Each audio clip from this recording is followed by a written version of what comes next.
నమస్కారం. జాగృతి YouTube channel వీక్షకులందరికీ స్వాగతం. ఈరోజు మన స్టూడియోకి ఒక విశిష్ట రాజకీయ నాయకుడు వచ్చాడని ఖచ్చితంగా చెప్పవచ్చు. ఆయన చిన్నతనంలో ఎంతో కష్టపడి పైకొచ్చారు. పారిశ్రామికవేత్తగా నిలదొక్కున్నారు. ఇప్పుడు రాజకీయాలలోకి వచ్చారు. కేవలం 4-5 నెలల కృషితోనే ప్రజలలో ఉన్న మంచి పేరు ఆధారంగానే ఆయన శాసనసభకు ఎన్నికయ్యారు. బీజేపీ విజయం, అభ్యర్థిగా తన భవిష్యత్ ప్రణాళిక, తెలంగాణలో బీజేపీ ప్రస్థానం వంటి విషయాలని మనతో ముచ్చటించడానికి వచ్చారు. వారే ఆర్మూర్ నియోజకవర్గ బీజేపీ అభ్యర్థి పైడి రాకేష్ రెడ్డి గారు. నమస్కారం అండి. జాగృతి వ్యూవర్స్ అందరికి కూడా నా యొక్క నమస్కారం సార్. చిన్నప్పుడు చాలా కష్టాల్లో ఉన్నారు. ఒక జీవితంలో కొంత ముందుకు వచ్చిన తర్వాత పారిశ్రామికవేత్తగా నిలబడ్డారు సార్. చాలా గొప్ప విషయం. రాజకీయాల వైపు నడిపించినటువంటి శక్తి ఏది? చూస్తున్న పరిస్థితులు, జరిగే పరిణామాలు, ఒక మహాకవి అన్నట్లు దేశం అంటే మనుషులు.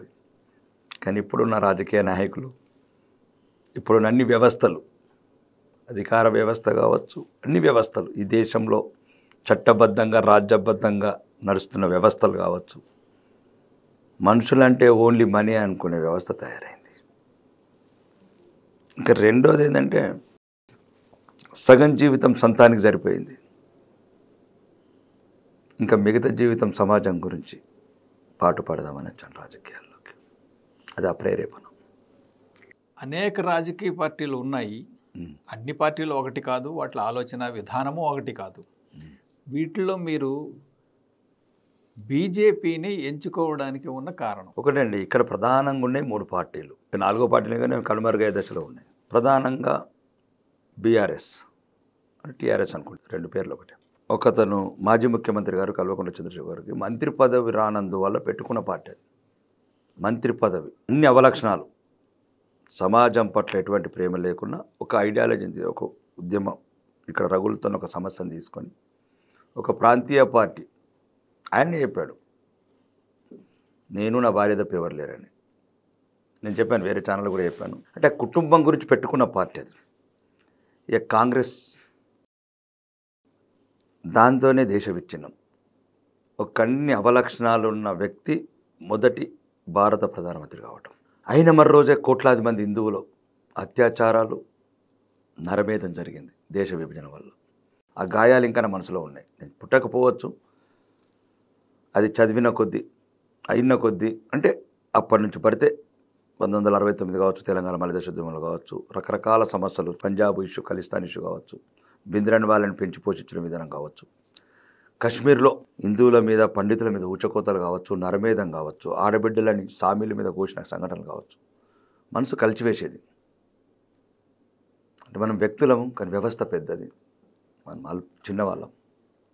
ఇక మూడోది బీజేపీ, జనసంఘ్ కావచ్చు, 1925 ఎగ్డేవర్ మా జిల్లా వాస్తవులు, ఆర్ఎస్ఎస్. అంటే ఆ గడ్డ మీదనే పుట్టినా నేను.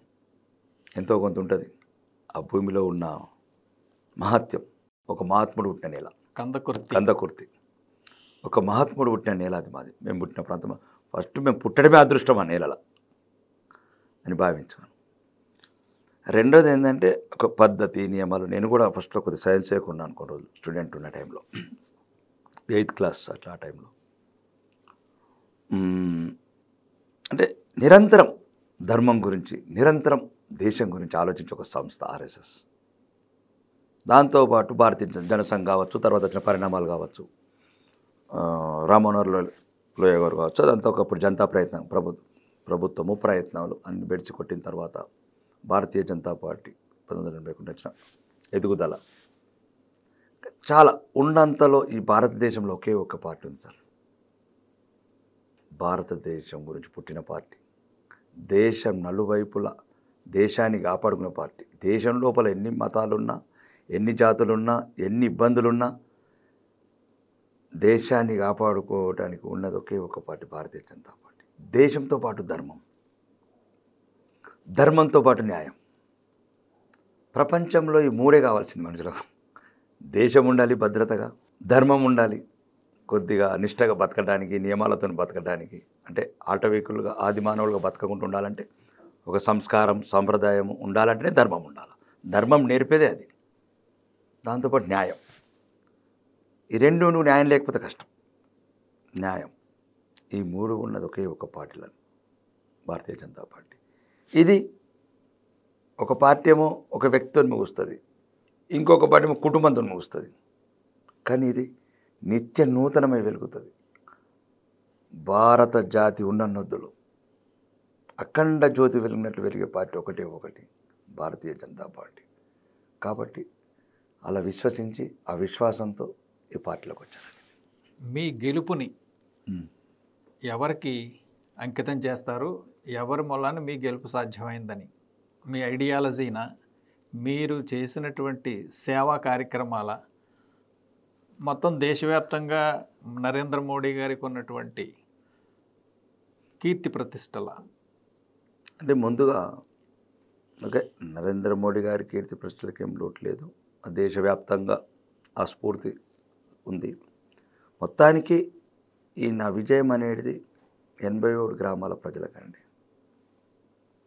ఆర్మూరు నియోజకవర్గ 87 గ్రామాల ప్రజలకు.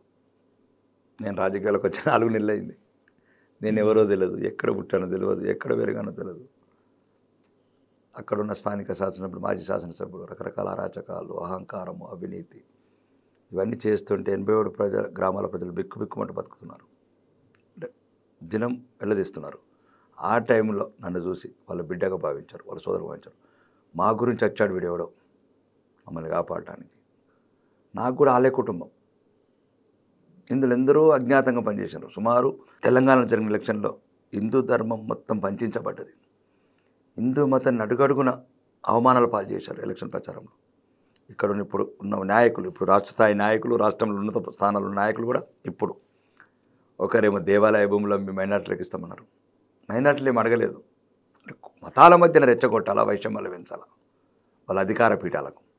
ఇంకొక పెద్ద ఆయన, కాంగ్రెస్ అంటేనే ముస్లింల పార్టీ, బహిరంగంగా రాజకీయ విజ్ఞత వదిలేసి వయసును మర్చిపోయి అన్నీ మర్చిపోయి చేసిన హిందూ మతాన్ని అడుగడుగున అవమానం పాల్చేశారు.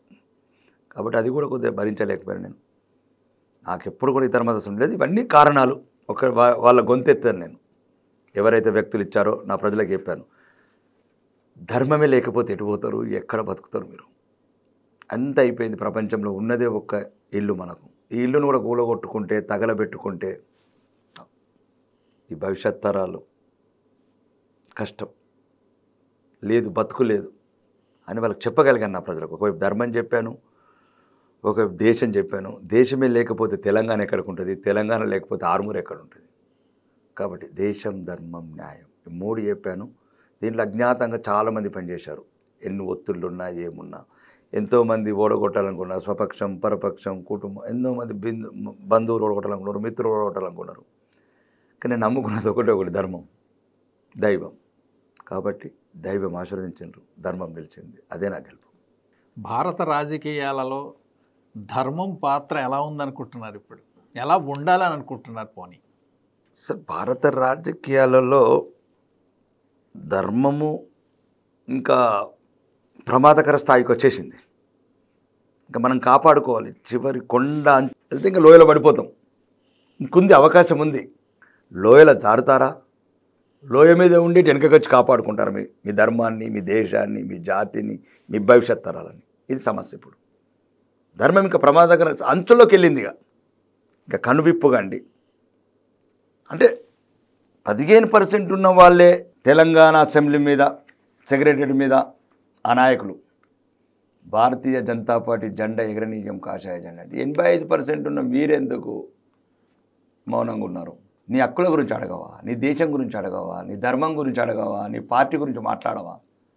15% ఉన్న ప్రజల పార్టీకి చెందిన నాయకుడు బహిరంగంగా మేమున్నంత వరకు తెలంగాణ సెక్రటరీ మీద భారతీయ జనతా పార్టీ కాషాయ జెండా ఏమంటే, ఈ 85% ప్రజలు ఏం చేస్తున్నారో నాకు అర్థం కావట్లేదు. నేను ఇప్పుడు వాళ్ళలో ఈ జాగృతి తీసుకురావడానికి నేను రాజకీయాల్లోకి వచ్చాను. ఇప్పుడు బీజేపీలో చాలా ఆ విధానం ప్రకారంగా చూస్తేనండి, ఇటు సేవా కార్యక్రమాలు, దేశ ప్రగతి, ప్రోగ్రెస్ అన్నది చూసుకుంటూనే సైమల్టేనియస్గా ధర్మాన్ని కూడా కాపాడడం అని కనిపిస్తోంది. ఇది మీ భవిష్యత్ ప్రణాళికలో ఎలా ఉండబోతోంది? సార్, భవిష్యత్ ప్రణాళికలో కూడా నరేంద్ర మోడీ గారు ఒక మన ప్రియతమ ప్రధానమంత్రి ఈ 10 సంవత్సరాలు మంచి దిశానిర్దేశం చేశాడు జాతికి. కొందరు మూర్ఖులు ఉంటారు, ఆ మూర్ఖుల గురించి మాట్లాడదలుచుకోలేదు, కానీ ఒక మంచి దిశానిర్దేశం చేశాడు ఈ దేశానికి. నీకేం కావాలి, ఈ దేశంలో నువ్వు ఎలా బతకాలి. ఫస్ట్ మనిషికి ప్రపంచంలో కావాల్సింది అన్నిటికి మించి మనులు, మాణిక్యాలు, వజ్రాల కన్నా ఆత్మ గౌరవం. అది నిలబెట్టాడు ఈరోజు ప్రపంచంలో. భారతీయుడు అంటే ఏందో ప్రపంచంలో ఉన్న దేశాలన్నీ భారతీయతని, భారతీయుడిని, భారతదేశాన్ని గౌరవించే ఒక పెనుమార్పు. రెండోది, దేశం ఎప్పుడు నిరంతరం సమస్యలతో కొట్టుమిట్టాడకూడదు. కశ్మీర్ లాంటి ఇష్యూస్, 370 లాంటి ఆర్టికల్స్, ఒకే దేశంలో 2 రాజ్యాంగాలు, ఇది ప్రపంచంలో ఎక్కడ లేదు. ఒక దుర్మార్గమైన పార్టీ కాంగ్రెస్ పార్టీ ఈ దేశాన్ని మళ్ళీ ముక్కలు ముక్కలు చేయాలన్న, భవిష్యత్ తరాలని నాశనం చేయాలి, హిందువులను ఎక్కడ బతకనియద్దు దేశంలో అని ఒక దురాలోచనతో పెట్టిన ఆర్టికల్ అది. దాన్ని ఈరోజు నరేంద్ర మోడీ గారు మార్చగలిగాడు. మూడోది, 500 సంవత్సరాల నిరంతరం ఒక రగులుతున్న అగ్నిగుండం అయోధ్య. తన దేశంలో తన జాతి ఆ రామాయణం గ్రంథాన్నే ప్రేరణగా తీసుకుని బతుకుతున్న జాతి. రాముడు అంటే ఎలా ఉండాలి, రామరాజ్యం అంటే ఎలా ఉండాలి, ఏకపతి వ్రతం అంటే ఎలా ఉండాలి అంటే అన్ని లక్షణాలను పుణికిపుచ్చుకుని ఒక రామాయణ గ్రంథాన్ని, ఆ రాముడి ఆదర్శమైన నేల గురించి కూడా 500 సంవత్సరం పోరాటం చేయవలసి వచ్చిందంటే హిందువులో ఏ రకంగా తయారయ్యారో హిందువులు ఆలోచించుకోవాలి. అది ఆ సమస్య పరిష్కరించగలిగాడు, అది కూడా భారత న్యాయ వ్యవస్థ ద్వారా. మూడోది, అభివృద్ధి. ఆత్మగౌరవమైంది, ఇట్లాంటి నిరంతరంగా సమస్యలు పరిష్కరించమైంది, అభివృద్ధి. ఈరోజు భారతదేశం అంటేనే అభివృద్ధి. ఒకప్పుడు స్వయం అభివృద్ధి లేని వ్యాక్సిన్స్ కావచ్చు, కరోనా ప్రపంచం అంతా తల్లడిల్లుతున్నది ఒక మాయరోగం వచ్చినప్పుడు. ఇంతకుముందు చాలా వచ్చినాయి వైరస్లు, కానీ ఒక్కొక్క దేశానికి పరిమితం అయ్యేది. సార్స్ అనుకుంటే ఆఫ్రికాకి అయ్యేది, మలేషియాకు అయ్యేది, కానీ ఇప్పుడు ప్రపంచవ్యాప్తంగా వచ్చింది ఒక కరోనా. కరోనా కూడా ఒక ప్రపంచంలో దేశంలో ఉన్న మన భారతీయ మేధావులందరినీ, సైంటిస్టులందరినీ కూర్చోబెట్టాడు.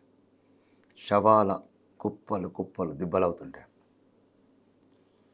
మనుషులే లేనప్పుడు దేశం ఎందుకన్నాడు. ప్రపంచం ఇంతకు రికార్డు, అంత షార్ట్ టైంలో కరోనా వ్యాక్సిన్ రావడం. ఎన్నో అడ్డంకులు మన వ్యాక్సిన్ రాకూడదని. ప్రపంచంగా ఉన్న పెద్ద పెద్ద అగ్రదేశాలు ఎన్నో కుట్రలు పడినాయి. మనకు దానికి పర్మిషన్స్ ఇవ్వకపోవటము, లైసెన్స్ ఇవ్వకపోవటము, అయినా వెనుకడికి వేయకుండా ఆ టైంలో దేశాన్ని అంత ఐక్యత గురించి సైంటిస్టులందరికీ మనోధైర్యం నింపి ఒక వ్యాక్సిన్ తయారు చేసి 140 కోట్ల మందిని కాపాడుకున్న భారత ప్రధానమంత్రి భారతీయ జనతా పార్టీ.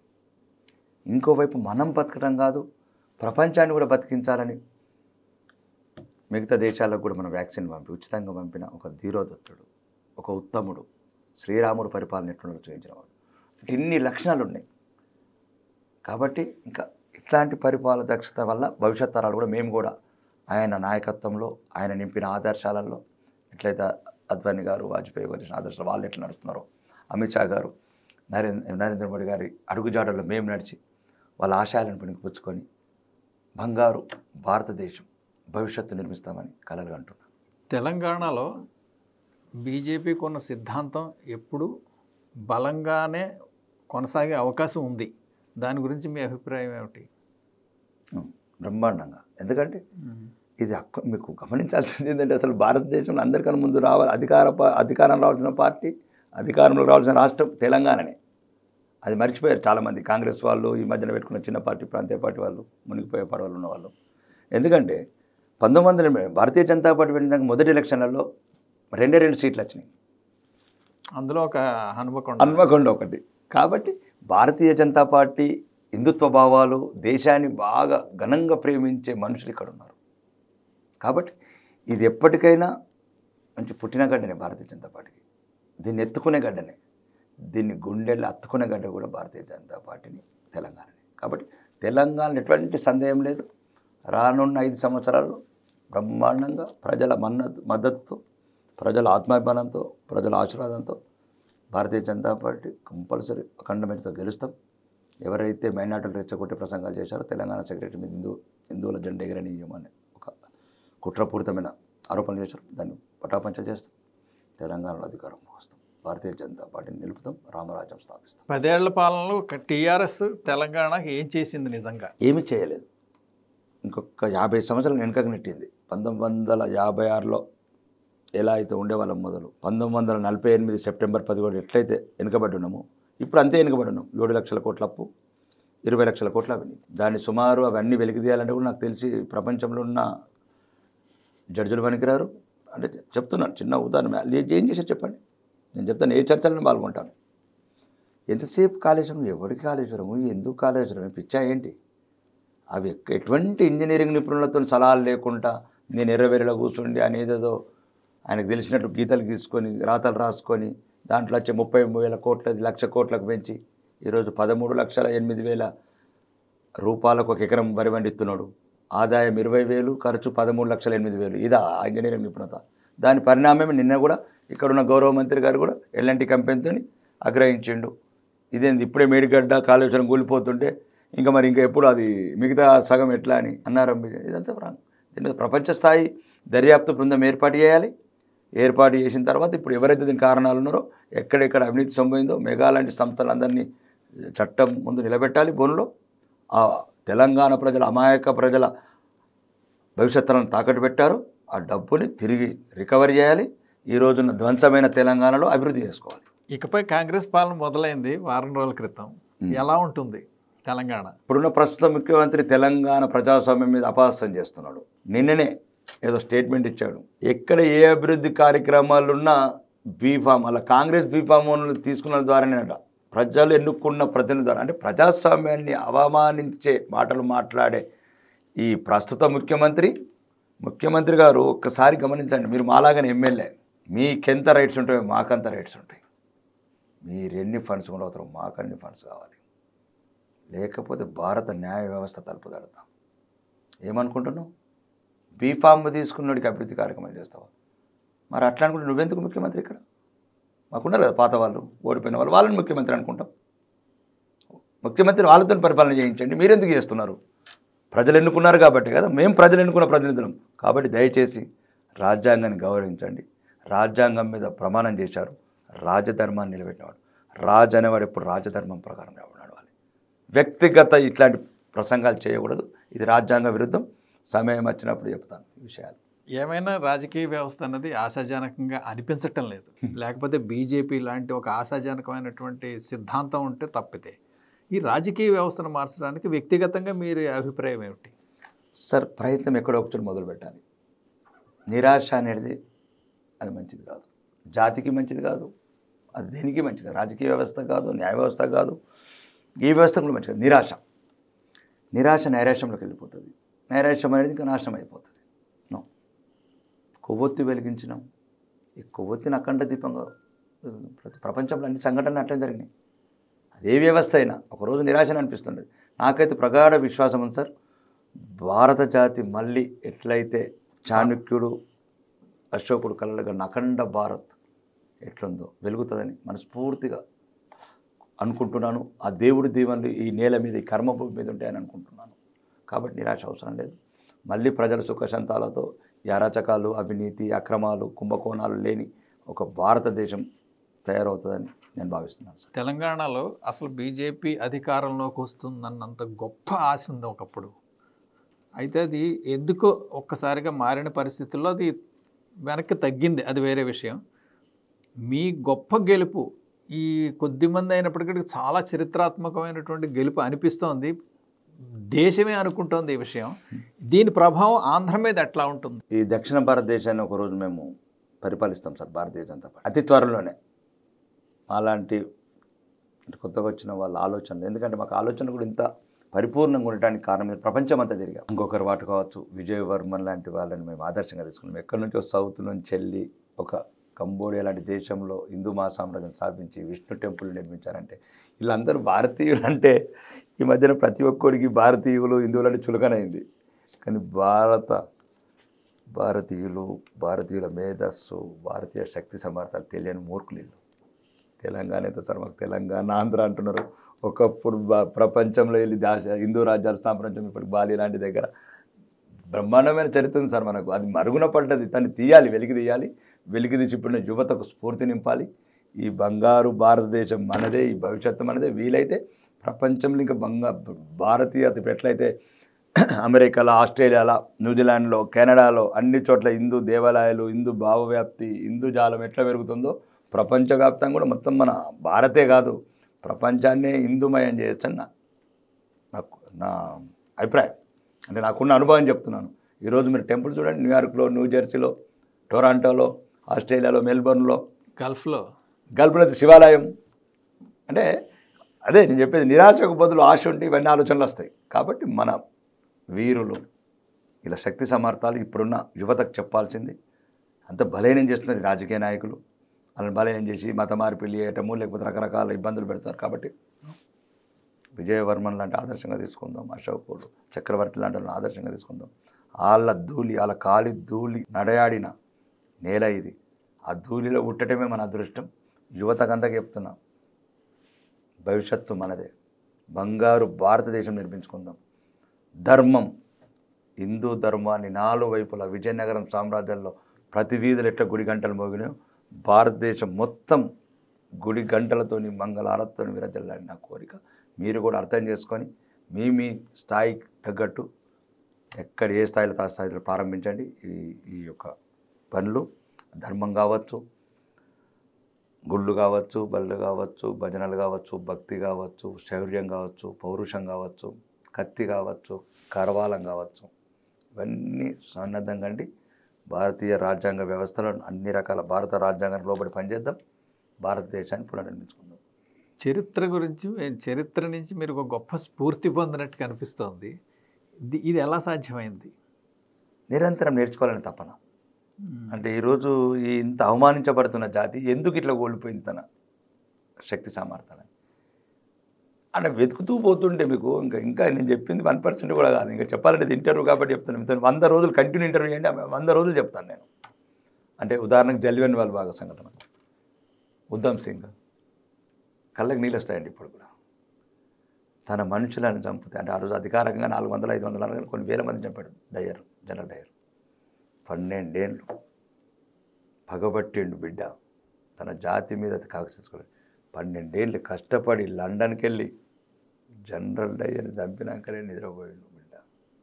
అది భారత జాతి పౌరుషం. కాబట్టి ఈ నేలలో బాగా పౌరుషం ఉంది, నిర్వీర్యమైపోతున్నది, మరుగున పడ్డాయనే బాధ. కాబట్టి ఇంకా మరి భారతీయత గురించి చెప్పాలంటే ప్రపంచంలో ఏది లేదండి. ఎక్కడున్నది అన్ని ఈ మధ్యన వచ్చిన మతాలు, ఈ మధ్యన పుట్టిన దేశాలు. ఒకసారి వెళ్ళండి, చిత్తూరు గారు, ఉదయపూర్ ప్యాలెస్లు, సముద్రాలలో ప్యాలెస్లు కట్టారు, వివరించిన రాణులు, ఝాన్సీ లక్ష్మీబాయి కావచ్చు, రాణి రుద్రమదేవి, కాకతీయ మహారాణి, 18 సంవత్సరాలు ఏకధాటిగా మహారాణి. ఎవరు అంటారు ఇందిరాగాంధీ, ప్రియాంక, ఇదేంటండి అట్లాంటి చరిత్ర తెలంగాణ. కాబట్టి దయచేసి ఈరోజు నా కోరిక ఏంటంటే భారతీయ జనతా పార్టీ అధికారం రాగానే హైదరాబాద్ ఎయిర్పోర్ట్ని రాణి రుద్రమదేవి విమానాశ్రయం, ఎందుకంటే ఎలా అయితే ఇండోర్లో రాణి అహల్యాబాయి ధర్మాన్ని కాపాడిన తల్లి, అంటే ఆ చరిత్ర కూడా చాలా పెద్దది అహల్యాబాయిది. సోమనాథ్ దేవాలయం కావచ్చు, ఇంకా చాలా దేవుని పునర్మించిన తల్లి రాణి రుద్రమదేవి వాళ్ళ వేదాలు నిలదొక్కున్నాయి. అంటే ఆ కాలంలో ప్రతాపరుద్రుడు చేసిన పని వల్ల చరిత్ర చాలా ఉంది. ఇవన్నీ చెప్పుకుంటా పోతే ఈరోజు ఇప్పుడు కూడా తెలంగాణ ప్రభుత్వానికి అసెంబ్లీలో డిమాండ్ చేస్తాను, చందుపట్ల అనే ఒక దగ్గర రాణి రుద్రమదేవి నిర్లక్ష్యంగా ఉన్నది, దాన్ని ఒక జాతీయంగా స్ఫూర్తి కేంద్రంగా తయారు చేయాలి. ఆ నేల చూసిన ప్రతి బిడ్డ ఆ రాణి రుద్రమదేవి శౌర్యం వాళ్ళని తెలుసుకోవాలి. ఆ 18 సంవత్సరాలు ఆ టైంలో పరిపాలించడం, కాకతీయ ఈ రోజు వరకు కాలువలు వారుతున్నాయి, పంటలు వండుతున్నాయంటే రాణి రుద్రమదేవి కారణం. ఈ జాతి గర్వించదగ్గ కాదు, ప్రపంచమే గర్వించదగ్గ రాణి రుద్రమదేవి గారు. ఈ రాష్ట్రం నా స్ఫూర్తిని అభివృద్ధి చేస్తాం భారతీయ జనతా పార్టీ. మీ నియోజకవర్గానికి మీ సేవలు ఎలా ఉండబోతున్నాయి సార్? మన నియోజకవర్గం అయితే ఆది మానవుల కాలంలో ఉన్నట్లుంది. ఇప్పుడు నిన్ననే ఇది ఈ ఇంటర్వ్యూలో చెప్పడం కాదు కానీ నేనే ఆ మాజీ శాసనసభ్యుడు ఒక అనుచరుడు ఒక 6 హత్యలు చేశాడు. అంత దారుణంగా ఉంది. ఆఫ్ఘనిస్తాన్ తయారు చేసి వెళ్ళిపోయాడు. ఇప్పుడు దాన్ని మొత్తం సరి చేయాలి. సరి చేసి ఒకవైపు ఈ కిరాతకాలను తగ్గించాలి, ఒకవైపు అభివృద్ధి. పేద ప్రజలకి ఏముంటుంది సార్? వాళ్ళు ఎయిర్పోర్ట్ అడుగుతలేరు, లేకపోతే మేము హైదరాబాద్ ఐమాక్స్ థియేటర్గా సినిమా చూడాలనుకుంటలేరు. చిన్న చిన్న కోరికలు, ఒక 2 గదులు ఇల్లు, ఒక 2000 3000 వచ్చే పెన్షన్, చదువు వాళ్ళ పిల్లలకు. రాను రాను దూరం అయిపోతున్న చదువు, పేదవాడికి ధనవంతుడికి వ్యత్యాసం పెరుగుతున్నది విద్యలో కూడా, వైద్యంలో కూడా. ఒకప్పుడు ఇవన్నీ లేవు. పేదవాడికి ఉన్నవాడి ధనవంతుడికి ఒకే ఉండేది. మేము చిన్నగా చదువుకున్నప్పుడు అందరం ఒకే స్కూల్లో చదువుకునే వాళ్ళం. హాస్పిటల్ ఒకటే హాస్పిటల్ ఉండేది. అట్లా కాదు, వ్యత్యాసాలు బాగా పెరిగినాయి. ఇవి సరిదిద్దాలని ప్రయత్నం చేస్తున్నాను. ఈ రాష్ట్ర ప్రభుత్వం సహకారంతో, రాష్ట్ర ముఖ్యమంత్రి సహకారంతో నా నియోజకవర్గ హక్కులు కూడా ఉంటాయి. ఎందుకంటే బడ్జెట్ నాది. ఉదాహరణకు ఎంత ఆదాయం వస్తే నా వాటా నాకు కావాలి, నా పేరు మీద ఎంత అప్పు తెస్తావో నా వాటా నాకు కావాలి. దాంతో నేను అభివృద్ధి చేసుకుంటాను సార్. గూడు, కూడు, నీడ, వైద్యం, విద్య, ఉపాధి ఇవి ఉంటే చాలు. వాళ్ళ జీవితాలు వాళ్ళ సంస్కారవంతంగా మంచి హాయిగా బతుకుతారు. తర్వాత అన్ని విషయాలు, మిగతా విషయాలు చూడొచ్చు. సెప్టెంబర్ 17 ఎలా జరుపుతారు ఇకపై? ఇకపై ఒకటే సార్, ఇది విమోచన దినమే జరపాలి. అంతే అంతే, దానికి ఇంకోటి లేదు. ఎందుకంటే విమోచనే సార్. చెప్పకూడదు సార్. ఏంది అసలు ఈ రాష్ట్ర ప్రభుత్వం మొత్తం ఎన్ని ఘోరాలు సార్. మేము చదువుతుంటే ఇప్పటికి కూడా అవునండి. వాళ్ళ పక్కనున్న రాష్ట్రం, హైదరాబాద్ రాష్ట్రంలో విడిపోయిన కర్ణాటకలో ఉన్న ప్రాంతం కావచ్చు, హైదరాబాద్ కావచ్చు, అక్కడ విమోచన జరుపుతున్నారు కదా. ఇక్కడ ఎందుకు జరపరు? అంటే ఇద్దరి గురించి భయపడతారు. అంటే 4 కోట్ల మంది హిందువులను అవమానపరుస్తారు. ఇంకెన్ని రోజులు అవమానపరుస్తారు? కానీ ఇప్పుడు ఎదుటోళ్ళని అనే బదులు మనం కూడా మార్పు చెందాలండి. ఎంతసేపు ఎదుటి ఇప్పుడు హిందువులలో ఐక్యత రావాలి. ఇప్పుడు నేను అన్నాను, ధర్మం కాపాడుతాను, మేము వస్తే మీరు ఇంకొకరిని కాపాడుతున్నారు అంటున్నాను. ఇప్పుడు మేము వచ్చిన సార్ ధర్మాన్ని బతికేయాలని, ఇంకొక ధర్మాన్ని మేము ధ్వంసం చేయాలని కాదు, విధ్వంసం చేయాలని కాదు. కానీ మన ప్రజలు ఇప్పుడు మొన్న ఏదో మా దగ్గర సప్తగిరిలో ఏదో ఒక కార్యక్రమం చేపట్టారు హిందువులది. అందరు ఆడబిడ్డలు బొట్లు, మంచి మంగళారతులు, మంగళసూత్రాలు, చంటి బిడ్డలు ఎత్తుకొని ఆ బొట్లు ఆరతులు కళ్ళకి నీళ్ళు వచ్చాడు. ఎవడు కాపాడతాడా ఈ ధర్మాన్ని అనిపించింది. అంటే అంత అంగం మీద రాను రాను మరుగున పడిపోతున్నది. రాను రాను మందిరాలను మసీదులు చేస్తామంటున్నారు. ఇప్పుడు ఎవరికి జ్ఞానం లేదు. పాకిస్తాన్లో ఇప్పుడు ఆల్రెడీ బాత్రూములు చేశారు మందిరాలు. ఎవడు కాపాడతాడు? ఎవడు నేర్పాలన్న రోజు కొద్ది దుఃఖంతో మాట్లాడాను. ఇక మీరే నేర్పండి. ఆ చంకలలో పిల్లల్ని ఎత్తుకున్నారు తల్లులందరూ. ఈ బొట్టు ఉండాలా, ఈ మంగళారతులు ఉండాలా, ఈ సంస్కృతి ఉండాలా, ఈ గిరి ర్యాలీలు ఉండాలా, రథయాత్రలు ఉండాలంటే కన్న తల్లుల మీద ఎక్కువ భారం ఉండదని చెప్పాను. కాబట్టి ఎప్పటికైనా నిలిచేది మన ధర్మమే, గెలిచేది మన ధర్మమే అని విశ్వాసంతో ఉన్నాను సార్. ఇక ముందు కూడా అదే పాటుపడతాము. మేము వీళ్ళంత మటుకు పోరాడతాము. మేము రాగానే తెలంగాణ విమోచన చేస్తాం. అసలు కాళేశ్వరం ప్రాజెక్టు మీద కప్పెట్టినటువంటి సత్యాలు చాలా ఉన్నాయండి. మొట్టమొదటి నుంచి అది వివాదాస్పదమే. అవును. దాని గురించి మీ దృష్టి ఏమిటి సార్? ఒకటే సార్, ఇప్పుడు నేను చెప్పాను రుద్రమ్మదేవి గారి, రాణి రుద్రమ్మదేవి గారు ఎల్లైతే ఆ కాలంలోనే ఒక 600 సంవత్సరాల క్రితం అపర మేధాస్తులు ఉన్నారు. అప్పుడు వాళ్ళ మేధస్సు నిర్మించింది ఒక గొలుసు కట్టు విధానం. అప్పుడు ఈ టెక్నాలజీ లేవు, ఈ మిషనరీస్ లేవు. అయినా కానీ తెలంగాణ వ్యాప్తంగా మొత్తం గొలుసు కట్టు విధానం. అంటే ఈ చెరువులో నుంచి ఆ చెరువు, ఆ చెరువులో నుంచి ఆ చెరువు, అంటే ఒక డిఫరెంట్, అంటే ఒక మానవ మేధస్సుని రంగరిస్తే వచ్చిన ఆలోచన వల్ల తెలంగాణ ఇప్పటికి కూడా చాలామంది అది మరుగునబడ్డ చరిత్ర. అందుకోసం అంటున్నాను, చరిత్ర మొత్తం వెలుగుదీయాలి హిందూ మహారాణిదని. ఇప్పుడు మాకేమైందంటే కల్వకుంట్లలో యువరాణులు అయిపోయినారు తప్ప మాకు మహారాణులు మర్చిపోయేటట్టు చేసిన మీడియా. ఈ కాళేశ్వరం కూడా సార్ మొత్తానికి ప్రపంచంలో ఉన్న జనవనరుల మేధావులు, ఇంజనీర్స్కు, టెక్నాలజీకి విరుద్ధంగా నిర్మించబడ్డది. దానికి నిదర్శనం ఏంటంటే ఈ ఎటువంటి అవగాహన లేని, అసలు ఈ ఇంజనీరింగ్ ఇరిగేషన్తో అవగాహన 1% లేని కల్వకుంట్ల చంద్రశేఖరరావు గారు, మాజీ ముఖ్యమంత్రి గారు ఒప్పుకున్నారు స్వయంగా, ఇది నేను రంగరించాను నా మెదడులో అని. ఎందుకు రంగరించిండు? ఏం దాగి రంగరించినవు? ఎక్కడ కూర్చుని రంగరించినవు? నేను అనేది అదే. ఇప్పుడు ప్రపంచ మేధావులు, జనవరులు, 1,00,000 కోట్ల బడ్జెట్, భవిష్యత్ తరాలు ఇప్పుడే సగం కూలింది. దీనివల్ల ఏమొచ్చింది సార్? మొన్న ఇప్పుడు 2018 నుంచి 5 సంవత్సరాలలో సుమారు 9,300 కోట్ల ఇంట్రెస్ట్ దానికంటే మొత్తం కలిపి సుమారు 17,000 కోట్లు 5 సంవత్సరాలలో 162 క్యూసెక్స్ పంపింగ్ చేశారు. 162లో మళ్ళీ రివర్స్ పంపింగ్, వర్షాలు రాగానే 125 క్యూసెక్స్ రివర్స్ పంపింగ్ చేశారు. దీంట్లో వచ్చింది 50 క్యూసెక్స్ మిగిలింది. 50 క్యూసెక్ల ఈ దొర కల్వకుంట్ల చంద్రశేఖరరావు గారు, ఆయన అల్లుడు తన్నీర్ హరీశ్రావు గారు, ఈ కుటుంబంలో వేలాది ఎకరాలు కొన్నారు ఈ ఉమ్మడి మెదక్ జిల్లాలో. అంటే వాళ్ళు ఏమనుకున్నారంటే రాజ్యం ఎప్పటికి 1000 సంవత్సరాలు ఉంటుంది అనుకున్నారు. అంటే రాజపరిపాలన చేద్దాం అనుకున్నారు వాళ్ళు. మనమని కూడా అప్పుడే ప్రిపేర్ చేశాడు అమెరికాలో, కొడుకు గాంధీ రారే ఉండని. అయితే వేలాది ఎకరాలకు కావాలంటే రిజర్వాయర్స్ కట్టారు. మూడు మల్లన్న సాగర్, కొండపోచమ్మ సాగర్, రంగనాయక సాగర్. ఈ మూడిట్లో ఈ 50 క్యూసెక్లు 25 క్యూసెక్లు స్టోరేజ్ చేశారు. ఇంకా 25 క్యూసెక్లతోని 1,06,000 ఎకరాల వరి పండింది. అది ఇంకా మిగతాది కూడా దాంతో సుమారు 2,50,000 పండాలి. అంటే ఒక క్యూసెక్ 10,000 ఎకర్స్ మారుతుంది. అయితే ఏం జరిగిందంటే సరైన కాలువలు లేకుండా వల్ల 1,06,000 వస్తే దీనికి ఒక ఎకరానికి కాస్ట్ ఎంత వచ్చిందంటే తెలంగాణ ప్రభుత్వానికి 13,08,300 రూపాయలు వచ్చింది ఒక ఎకరం పండించడానికి. చాలా ఖరీదైనటువంటి ఖరీదైన పంట. అంటే ఆ పంట తింటే కరోనా లాంటి వ్యాక్సిన్లు అవసరం లేదన్నట్టు కేసీఆర్ గారు చెప్పారు కదండి. అదేమని పారాసిటమాల్ టాబ్లెట్ వేసుకుంటే కరోనా తగ్గిపోతుంది అన్నట్టు. ఇప్పుడు ఈ వడ్లు తింటే ప్రపంచంలో ఏ రోగం అన్నా తగ్గిపోతుందని చెప్పాలనుకున్నాడు. మార్కెటింగ్ ఎలిమెంట్ కుదరదు. కాబట్టి దాని మీద కూడా ఇప్పుడు వచ్చిన ప్రభుత్వం సరైన చర్యలు తీసుకుందని భావిస్తున్నాం. ఎటువంటి సంప్రదింపులు కాంప్రమైజ్ కాకుండా ఏ రోజైతే నిన్న మంత్రి గారు దాని మీద రివ్యూ చేసినట్లు దీని ప్రపంచంలో గుణపాఠము, రాజకీయ నాయకులకు కూడా ఒక గుణపాఠం నేర్పాలి. పక్క రాష్ట్రం కూడా 300 కోట్ల అక్రమాలకి ఒక మాజీ ముఖ్యమంత్రిని ఏ రకంగా చర్యలు తీసుకున్నారో మాజీ ముఖ్యమంత్రి, ఇట్లాంటి మాజీ ముఖ్యమంత్రి దీంట్లో ఎవరెవరైతే భాగస్వాములు అయ్యారో తెలంగాణ ప్రజలని భవిష్యత్ తరాలను తాకట్టు పెట్టారో, కూడు గురించి, గూడు గురించి, నీడ గురించి, ఉపాధి గురించి అల్లాడుతున్న ఈ ప్రజల మీద లక్షల కోట్లు అప్పు తెచ్చి మెగా కృష్ణారెడ్డి లాంటి వాళ్ళకి 1,000 కోట్లు అప్పనంగా అప్పచెప్పి ఆ డబ్బుతోని రాజకీయ విరాళాలు తీసుకొని అది కూడా అధికారంగా తీసుకొని 1,000 కోట్లు పార్టీ ఫండ్ చూపించుకొని భారత రాజ్యాంగాన్ని, భారత ప్రజాస్వామ్యాన్ని అపసంపాలు చేసిన ఈ మాజీ రాజకుటుంబాన్ని సరైన శిక్షించాలని కోరుకుంటున్నాను భారత న్యాయ వ్యవస్థ. ధన్యవాదాలండి. ధన్యవాదాలు.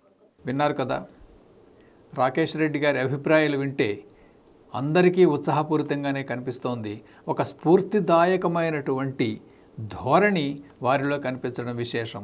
చరిత్రని వర్తమానానికి మేళవిస్తూ వారు భవిష్యత్తుకు నడవడానికి ప్రయత్నించే తీరు ఖచ్చితంగా స్వాగతించదగినది. వారి ఆశయాలు నెరవేరాలని మనం అందరం మనస్ఫూర్తిగా కోరుకుందాం. ధన్యవాదాలు.